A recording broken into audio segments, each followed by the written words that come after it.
나는 어머니 주일 맞으면 내가 우리 어머니 생각하면서 눈물이 나요. 나는 어려서 자랄 때에 우리 어머니가 밤마다 새벽마다 우리 방 한 머리맡에서 방언 찬송하는 걸 들으면서 자랐습니다. 처음에는 어머니 기도하시다가 자식들 위해서 한 명 한 명 기도하시고, 꼭 내가 셋째인데 홍이는 목사가 되게 해주시고 꼭 그 기도를 했어요. 난 속으로 잠결에 들으면서 아닙니다, 나는 목사 아닙니다, 그때 그랬었는데 어머니는 왜 나한테 맨날 목사 되라 하세요? 그랬더니 야, 목사가 얼마나 영광스러운지 아냐? 그래서 그렇게 영광스러우면 형님이나 동생한테 하라 하세요. 나는 뭐 장군이나 변호사나 이런 거 해가지고 어머니 호강시켜 드리랍니다. 왜냐, 내가 6살에 아버지 일본서 돌아가시고 어머니 혼자서 삭바니질에서 우리를 사남매를 다 대학까지 보냈으니까 얼마나 고생했겠습니까? 그 어머니 호강시켜 드려야 된다, 그런 생각하는데 자꾸 목사 되게 해달라니까, 아유, 그렇게 영광스러우면은 형이나 동생 하라 하세요 그랬는데 어머니가 그러셨어요. 내 자식 중에 네가 제일 똘똘한 게 목사 되라 하지, 반피 같은 게 목사 되놓으면 교인들 짐 되는 기다. 그 내가 뭐 똑똑하다는 게 아니라 우리 어머니 보기에 그렇다 이거지요. 그런데 참 목사 될 생각이 대학 졸업하고 2년 될 때까지 손톱만큼도 없었는데 결국은 내가 은혜 받고 예수님을 인격적으로 만나고 목사가 되기로 했습니다. 그래서 내가 어머니 기도하신 대로 신학 가서 목사가 되겠습니다 그랬더니 어머니가요 방에서 춤을 추더라고요. 혼자서. 하나님 감사합니다, 내 평생 기도가 응답됐습니다. 어머니 막 춤추는 걸 내가 봤었습니다. 우리가 다 어머니들의 땀과 눈물과 수고로 사랑구실 하는 거이지요. 그리고 우리 어머니 참 평생 고생하셨는데 90세 어머니 하늘나라 가시면서 우리 어머니가 88세 때 아주 중병을 앓았습니다. 그래서 의사 선생께서 그 장례 준비를 하라 그렇게까지 말했는데 어느 날 어머니가 일어나셔가지고 얘들아, 오늘 아침에 내가 예수님을 만났다 그러시는 거예요. 어머니, 예수님을 만나서 뭘 하십니까? 그러니까 2년 뒤에 너를 데리러 오겠다 그랬대요. 그래서 올해 내 병은 괜찮다, 2년 뒤에 천국 간다, 그리 알고 있어라. 그래서 어머니가 혹시 원기가 없어가지고 뭐 텔레비 소리 헛들은 거 아닐까요? 아니다, 예수님의 말씀이 틀림없다 이거요. 증거가 있다 그래요. 뭔 증거인데요? 그랬더니 내가 예수님의 그 음성을 들은 뒤에 마음에 평화가 왔다. 마음이 평안하고 병에서 노임받고 얼마나 스스로 감동하시는 겁니다. 2년 뒤에 90이 됐는데 90세 되는 내 세배를 드렸더니 얘들아, 올해 내가 천국 가는 해다, 그리 알고 있어라. 그래서 어머니 평생 고생하시다가 이제 살만한데 좀 장수하셔야지요. 그랬더니 어머니가 이제 바느질을 늘 하셨으니까 수의를 손수 만들어 놓고 내가 금년에 천국 가니까 그래 알고 있어라. 그런데 5월 달에 우리 어머니 앓기 시작하더니 사흘 만에 천국 가셨는데 우리 어머니 마지막 말씀이 모든 것이 감사하다, 이 어머니 마지막 말씀이에요. 그렇게 평생 고생하셨는데 숨 거둘 때에 모든 것이 감사하다, 그 얼마나 귀한 말씀입니까? 나는 참 우리가 그렇게 죽을 수 있다는 것이 복이지요. 그 내가 어머니 우리 둘의 마을 디산에 이제 잘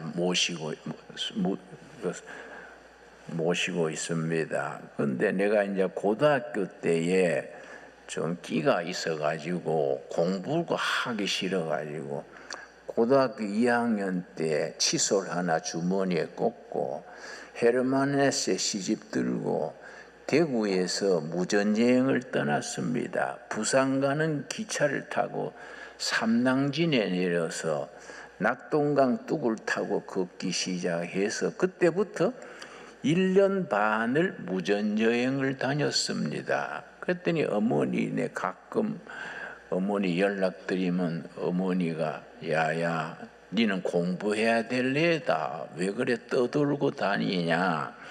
네 위에서 새벽마다 눈물로 기도한다.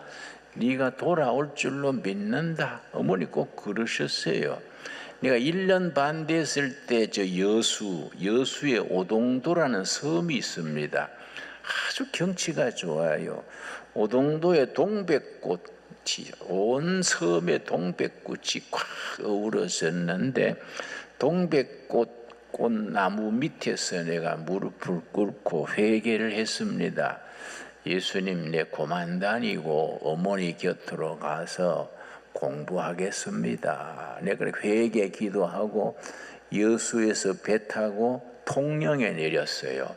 통영서부터 낙동강 길 걷고 걸어서 대구까지 들어와 가지고 어머니 나 이제 고만 다니고 공부하겠습니다. 그랬더니 어머니가 얼마나 기뻐하시는지 눈물 흘리면서 그래 내 기도가 응답받았다.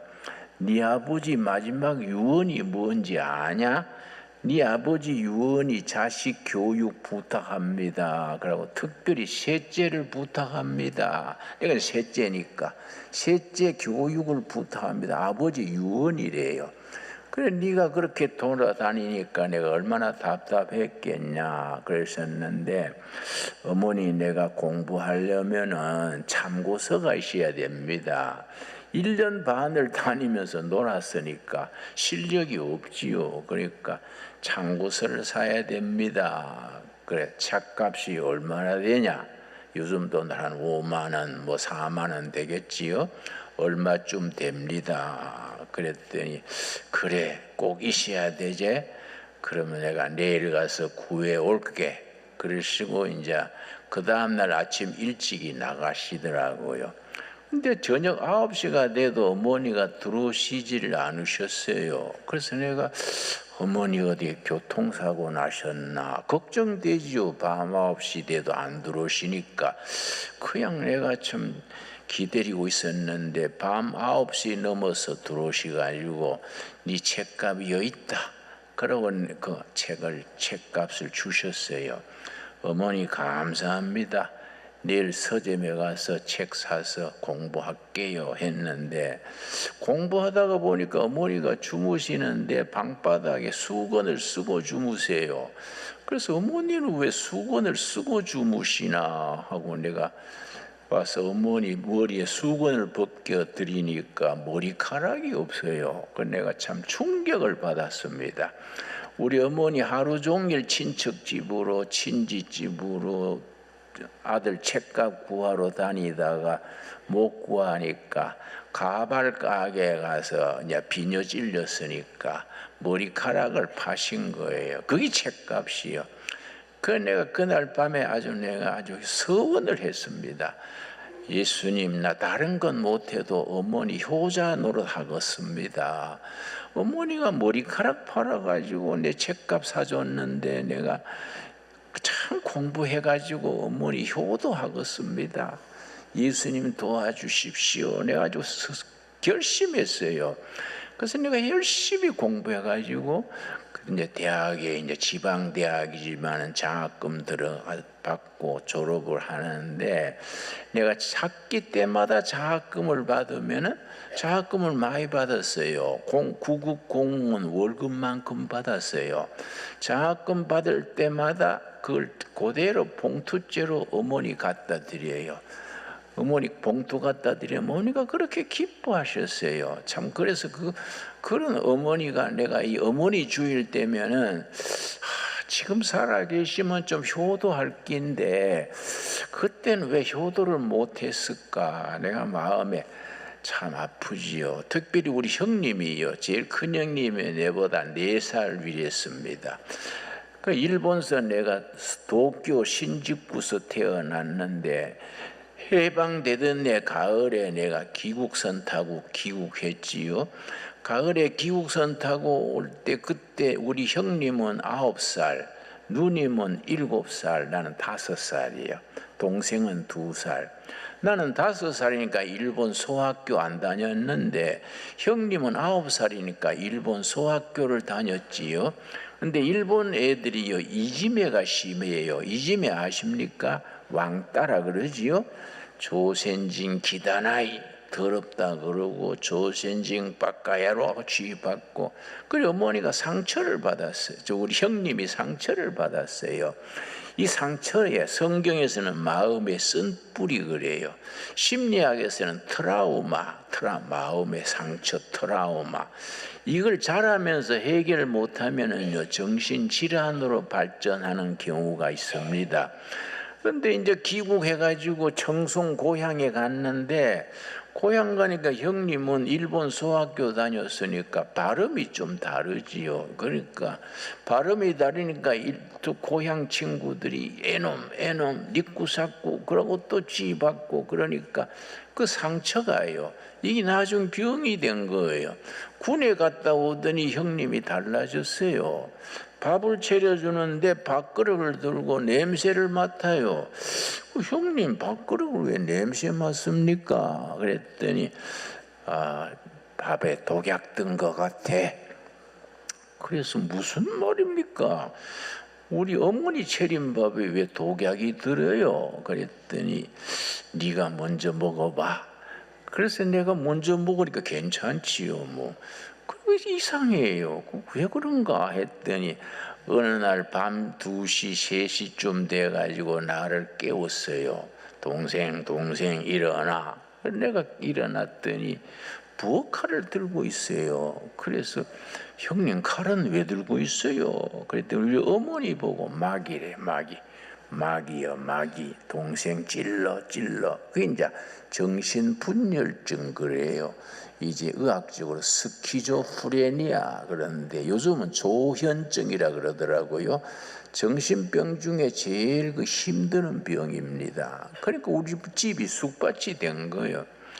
그러니까 참 가까운 사람을 괴롭혀요. 우리 형님이 어머니를 자꾸 괴롭히는 거예요. 그래 내 남동생이 해병대 월남 갔다 온 동생인데 싸움을 잘합니다. 어머니를 괴롭히는 걸 보고 우리 형제가 하루는 안 되겠다, 우리 형 혼내줘야지. 둘이서 형 직사게 두들펴주자. 절대 어머니 못 그러게 하자. 그러고 해병대 갔다 온 동생하고 나하고 둘이서 그 형님을요, 뭐 직사게 후드로 팼는데, 그랬더니 정신이 들어왔는가 방 한쪽 구덩이에 가만히 실신하게 정신을 놓고 앉아서 한숨 쉬는데 그게 가슴이 아파요. 지금 또 내가 그때 그 장면 생각하면요, 마음에 그렇게 아픔이 있어요. 그 병든 사람을 동생 둘이서 그렇게 후드로 팼으니까 얼마나 그 본인이 상처가 됐겠습니까? 참, 그래서 그 형님 정신병 그 치료하는 것 때문에 내가 아주 대학 시절 청춘 10년간 거기에 아주 매달렸었지요. 근데 내 남동생이 그래요. 우리 형은 자살을 안 할까? 자살도 해보면 끝날 텐데. 그래서 내가 야, 가망 없어. 자살을 해도 우리가 하지 형은 안 해. 형은 클 때부터 이기주의인데 뭐 자살을 해도 형은 안 해. 그랬는데요. 아이고, 그런 형님을 우리 뒷바라지 하느라고 내가 참 우리 어머니가 얼마나 고생했겠습니까? 그런데 안 되겠다. 나중에 참 어려운 걸 거쳐서 정신병원에 입원시키면은 한 2달 있으면 괜찮아요. 그때는 의료보험도 없을 때고 그냥 15일 계산 못하면 퇴원시키는 거예요. 한 몇 달 괜찮다가 또 재발하는 거예요. 그걸 10년 되풀이를 했으니 우리가 얼마나 참 힘들었겠습니까? 그래서 안 되겠다. 우리 가족이 매일 예배 드리고 위에서 기도하고 누나, 동생, 나 셋이서 일주일씩 당번을 서가지고 형님을 좀 우리가 정말 잘해주자. 내 당번일 때는 형님 손톱도 깎아주고 같이 목욕탕도 가고 또 같이 옛날 노래, 옛날에 금잔디 동산에 이런 가요도 부르고 그래 했는데 일주일 지나면 또 동생, 일주일 지나면 누나, 이렇게 삼남매가 돌아가면서 매일 예배드리고 예수님께 간구하고 했는데 딱 4개월째 되는 날 형님이요, 다 아침에 넥타이를 메고 면도를 하고 동생들 오늘 예배는 내가 인도할게 이러는 거예요. 근데 얼굴이 말짱해요. 내가 오늘 예수님을 만났다. 깜짝 놀래가지고 예수님을 어떻게 만났는데요? 그랬더니 흰옷 입으신 예수님이 새벽에 나타나셔서 내가 너를 병에서 노임받게 하노라, 그 음성을 들었다는 겁니다. 우리가 안 믿어지지요. 그게 제정신으로 가는 긴지 저는. 그래서 내가 우아해서 앉았는데 형님이요, 예배를 사회하면서 예수님은 누구신가, 우는 자의 위로와 그 찬송가 이제 부르고 다 자기가 예수님 만난 간증하고 예수님을 만난 뒤에 마음에 평화가 왔다고. 그렇게 보면 눈동자가 달라요. 정신질환 있는 사람은 광기라 그러지요. 눈동자가 다릅니다. 그런데 형님이 눈동자가 편안한 거예요. 그런데 예배 마친 뒤에 형님이 뭐라는 거 하니, 나는 나 때문에 가정 경제가 어렵지, 내가 내일부터 직장 알아볼게. 그래요. 우리 형님이 인쇄소 식자공이요. 활짝 뽑는 식자공이요. 내 인쇄소 직장 알아볼게. 그래서 제가 깜짝 놀래가지고 형님은 직장 나가면 스트레스 받아가 또 재발해요. 형님은 가만 계셔도 제정신들만 있으면 됩니다. 우리 집안에 이제 평화가 온 거예요. 형님이 좋아졌으니까. 우리 어머니가 감격에 눈물 흘리면서 내 인자 죽어도 한이 없다 그래서 형님 그렇게 고생시키다가 건강해졌는데 오래 사셔야지요 그랬더니 너 형 아플 때는 내가 죽어도 천국 가서 너 아버지 만나서 뭐라고 말할까? 큰아들 잘 있냐? 그러면 내가 뭐라고 말하겠니? 그래서 죽지 못했는데 너 형 건강해 있었으니 이제 천국 가서 너 아버지한테 할 말 있지 않니? 그래서 어머니가 그렇게 형님 낳은 것에 감동을 했어요. 그런데 우리가 가정 예배 들어가는 시간마다 축복이요, 축복. 그러니까 찬송 부르고 감사기도 드리고 했었는데 그 형님이요, 그 병투생하는 중에 간경화증이 됐어요. 간이 다쳐서 간이 굳어져 가지고 병원에 가서 피 검사하니까 그 나옵니다. 간 피 지수가 나와요. 의사 선생님이 고개를 흔들면서 아이고 지금 가망 없습니다. 그 어떻게 하면 됩니까? 그러니까 집에 모시고 가서 환자 하자는 대로 해주세요 그러더라고요.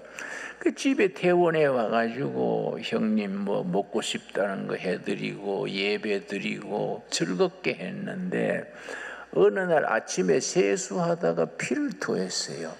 세수대에 피를 왈칵 토하고 뭐 병원에 갈 시간도 없어요. 그냥 숨을 거두는데 한 10분이요, 10분. 이 10분간 그 내가 영적으로 너무너무 은혜 받았어요. 얼굴이 천사요, 천사. 천사 같은 얼굴로 만면에 웃음을 띠고서는 동생들 나 오늘 예수님 나라 간다. 내 예수님 나라 가서 동생들 예수님께 뒤봐달라 할게. 나 때문에 고생했는 거 고마워.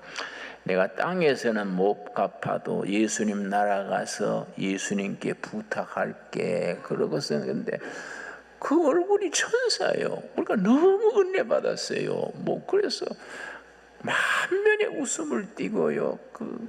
나 그 얼굴 보고요. 야, 우리 형님 훌륭하다. 10년간 뒷바라지 하면서 고생했던 게 눈 녹듯이 녹아버리고, 야, 우리 형님 참 훌륭하다. 여러분, 인생에 뭐가 훌륭합니까? 10년 병을 알아도 죽을 때 천국 꽉 열리면 성공한 거 아닙니까? 인생살이 어차피 이 땅에 나그네 살다가 천국으로 가는데, 죽을 때 그렇게 천국 문이 열리고 천사 같은 얼굴로 죽으면 그 성공한 거 아니겠습니까? 그 감동을 해서 보는데요, 형님이 웃음을 띠면서 동생들, 나 예수님 나라 가는데 찬송 한 곡 불러줄래? 그래서 형님 무슨 찬송 부를까요? 그랬더니 내 영혼이 은총 입어 그거 불러달라 그랬습니다. 그리고 어머니 우리 형제들 둘러 앉아가지고 눈물 흘리면서, 슬퍼서 우는 게 아니에요, 감동해가지고 그 천사 같은 얼굴에 얼마나 감동스러운지 감동의 눈물 흘리면서 내 영혼이 은총 입어 중한죄짐 벗고 보니 슬픔 많은 이 세상도 천국으로 화도다. 할렐루야 찬양하세. 내 모든 죄 사함 받고 주 예수와 동행하니 그 어디나 하늘나라.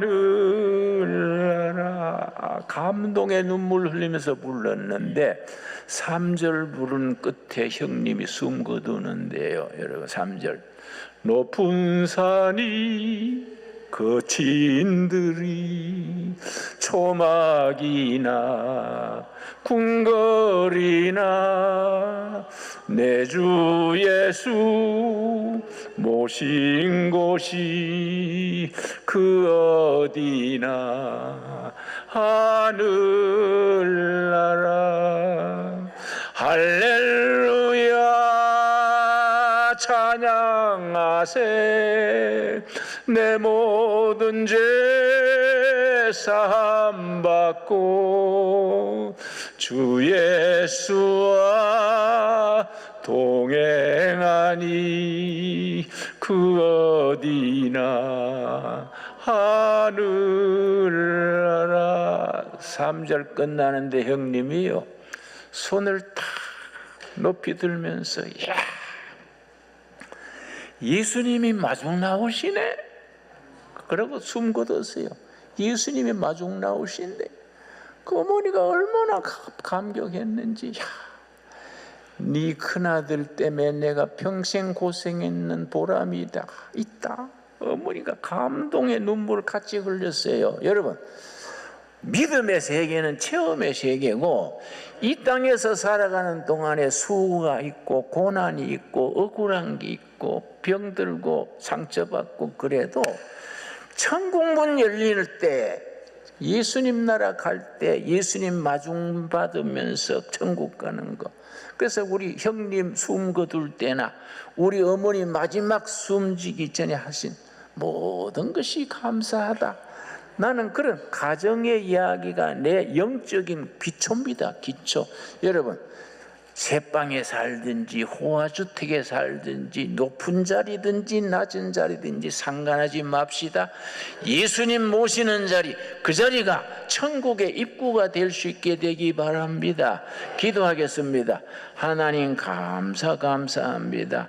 이 땅에 순례길 가는 중에 성령님의 인도하심을 받아 가게 하셔서 감사합니다. 우리 영혼이 주님을 마음에 모시고 초막이나 궁궐이나 예수님 모신 그 자리, 은혜의 자리, 복된 자리, 천국 문이 환히 보이는 자리가 되게 하여 주시옵소서. 우리가 인생 살아가다가 상처도 받고 아픔도 있고 억울한 것도 있지만은 우리 주인 예수님께서 때를 따라 응답하시고 인도하시고 너가 믿느냐? 믿음으로 구원받게 하시고 베데스다 연못가에 38년 된 병자를 향하여 너가 낫고자 하느냐? 너가 낫고자 하느냐? 물으셨을 때에 그 38년 된 병자가 예, 내가 낫기를 원합니다마는 세상에 도움받을 길이 없습니다 했을 때에 일어나 걸어가라 하셨습니다. 오늘 우리 영혼에 우리 심령에 일어나 걸어가라 말씀하여 주시옵소서. 예수님 이름 받들어 기도드려 사옵나이다. 아멘.